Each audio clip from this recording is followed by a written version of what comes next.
Hello friends, मैं Rajni Gupta government college चिका में assistant professor हूँ। आज मैं आपको इंडिफरेंस कर्व और उसकी प्रॉपर्टीज के बारे में बताऊंगी। Introduction. Indifference curve ordinal measurement पर बेस्ड है। Ordinal term means ranking, first, second, third, fourth, etcetera. According to ordinal theory, utility can be measured in terms of ordinal number rather than cardinal numbers. यानी कि हम utility को ordinal numbers के term में माप सकते हैं, ना कि कार्डिनल नंबर्स के टर्म में। जैसा कि हम सब जानते हैं, कार्डिनल नंबर्स यानी कि हमारी counting 1 2 3 4 5, but ordinal number means ranking, first, second, third, fourth, fifth, etcetera. The credit of rendering this analysis goes to the Hicks and Allen in their article A Reconsideration of the Theory of Value, published in Economica 1934. Later on, it was discussed by J.R. Hicks in his famous book Value and Capital in 1939. अब देखते हैं हम indifference curve की definition. Indifference curve may be defined as a locus of different combination of two goods which yield the same level of satisfaction to the consumer and consumer remain neutral in choice of them.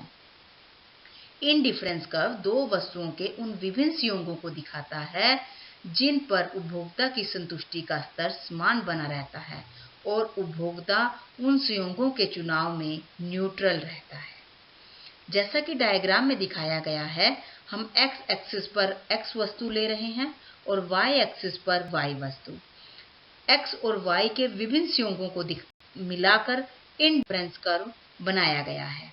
जैसा कि next diagram में देखिए, हम combination A ले रहे हैं. Combination A पर हम y कमोडिटी की OY1 क्वांटिटी कंज्यूम कर रहे हैं और x कमोडिटी की OX1. जब हम A कॉम्बिनेशन से B कॉम्बिनेशन पर शिफ्ट करते हैं तो हम y को OY2 ले रहे हैं और x कमोडिटी को OX2 ले रहे हैं. यानी कि हमने x वस्तु की मात्रा को बढ़ाया है और y वस्तु की मात्रा को घटाया है. इसी तरह से जब हम कॉम्बिनेशन C ले रहे हैं तब हम y कमोडिटी की OY3 मात्रा को ले रहे हैं और x वस्तु की OX3 मात्रा को ले रहे हैं. Indifference curve map. जब हम एक साथ कई इंडिफरेंस कर्व को लेते हैं तो वो इंडिफरेंस कर्व मैप कहलाता है. जैसे कि डायग्राम में दिखाया गया है, IC1, IC2, IC3 different indifference curve हैं. अब आती हैं इंडिफरेंस कर्व की अजम्पशन. फर्स्ट अजम्पशन है रैशनैलिटी. हमारा कंज्यूमर रैशनल है, यानी कि वो जानता है कि दी हुई इनकम के साथ और वस्तुओं की कीमत के साथ अपनी सेटिस्फेक्शन को कैसे मैक्सिमम किया जाए. उसे मार्केट के बारे में भी पूरी इंफॉर्मेशन है. सेकंड अजम्पशन है यूटिलिटी इज ऑर्डिनल, यानी कि हम यूटिलिटी को ऑर्डिनल टर्म्स में माप सकते हैं. हम यूटिलिटी की रैंकिंग कर सकते हैं. थर्ड अजम्पशन है diminishing marginal rate of substitution. पहले हम मार्जिनल रेट ऑफ सब्स्टिट्यूशन को डिफाइन करते हैं. Marginal rate of substitution is the rate at which we can substitute one commodity for the another commodity.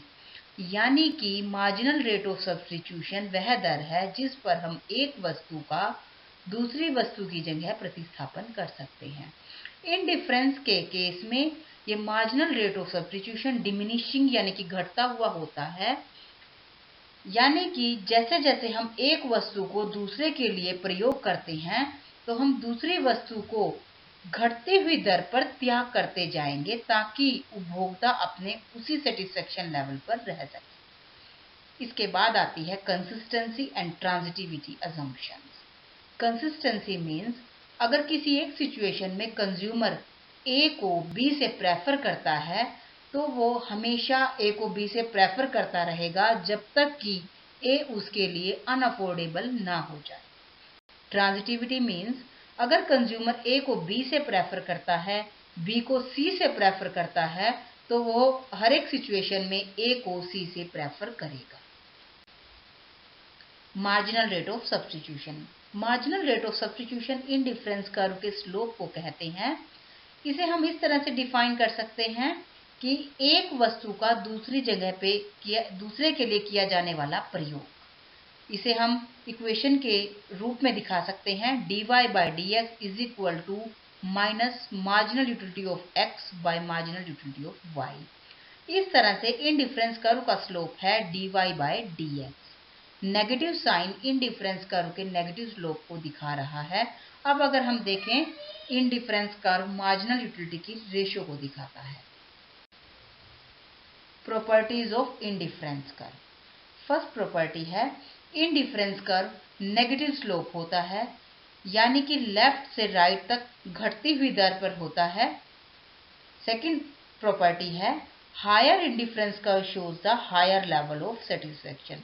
जैसे जैसे हम ऊपर की तरफ इंडिफरेंस कर्व पे शिफ्ट करते जाएंगे, IC1 से IC2, IC2 से IC3, हमारा लेवल ऑफ सेटिस्फेक्शन बढ़ता जाएगा। प्रॉपर्टीज ऑफ इंडिफरेंस कर्व में थर्ड प्रॉपर्टी है, two indifference curve can never intersect to each other. दो इंडिफरेंस कर्व एक दूसरे को नहीं काट सकते। अब हमें फिगर में दो इंडिफरेंस कर्व दिखाए गए हैं, IC1 और IC2। देखिए, दोनों ही कर्व पे दो डिफरेंट पॉइंट हमने दिखाए हैं। फर्स्ट इंडिफरेंस कर्व पे दो पॉइंट है A एंड C।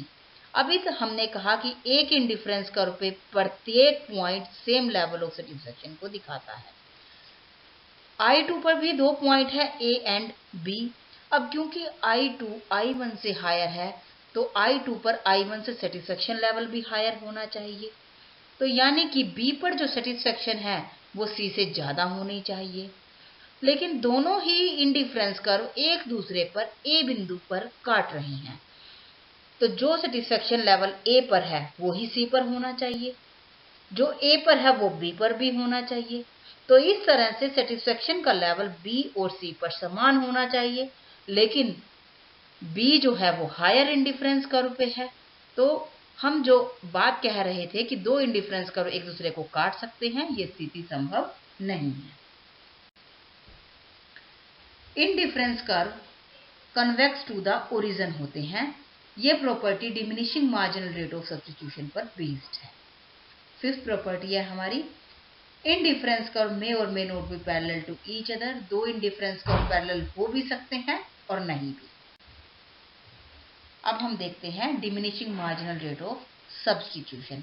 जैसे कि हमने पहले भी बताया है कि diminishing marginal rate of substitution एक वस्तु का दूसरे की जगह प्रतिस्थापन की दर को बता रहा है।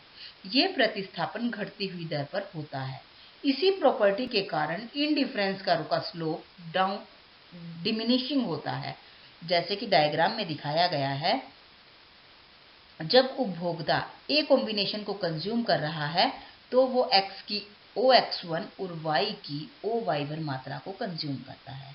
अब मान लीजिए हमारा जो उपभोक्ता है X वस्तु की एक अतिरिक्त इकाई का प्रयोग करना चाहता है, वो X1 से X2 पर जाना चाहता है, तो उसे Y वस्तु का त्याग करना पड़ेगा। तो इस स्थिति में जो Y का त्याग कर रहा है वो Y1 Y2 कर रहा है, जो कि बहुत ज्यादा है। अब मान लीजिए हमारा उपभोक्ता एक और वस्तु का प्रयोग करना चाहता है, X की एक और यूनिट का प्रयोग करना चाहता है, वो X2 से X3 पर जा रहा है। तो ऐसे में उसी संतुष्टि के स्तर पर रहने के लिए वो Y2 Y3 का सेक्रीफाइस कर रहा है। Y2 Y3 Y1 Y2 के कंपैरिजन में बहुत कम है, यानी कि उपभोक्ता ने Y की जिस मात्रा का सेक्रीफाइस किया वो पहले से कम है, यानी कि वो घटती हुई दर पर Y का त्याग कर रहा है X की प्रत्येक अतिरिक्त इकाई के लिए। इसे कहते हैं हम diminishing marginal rate of substitution. ये इंडिफरेंस कर्व की एक प्रॉपर्टी भी है और मान्यता भी है। इसी प्रॉपर्टी के कारण इंडिफरेंस कर्व का जो स्लोप है, वो जो शेप है, वो कन्वेक्स टू द ओरिजिन होती है। Thank you.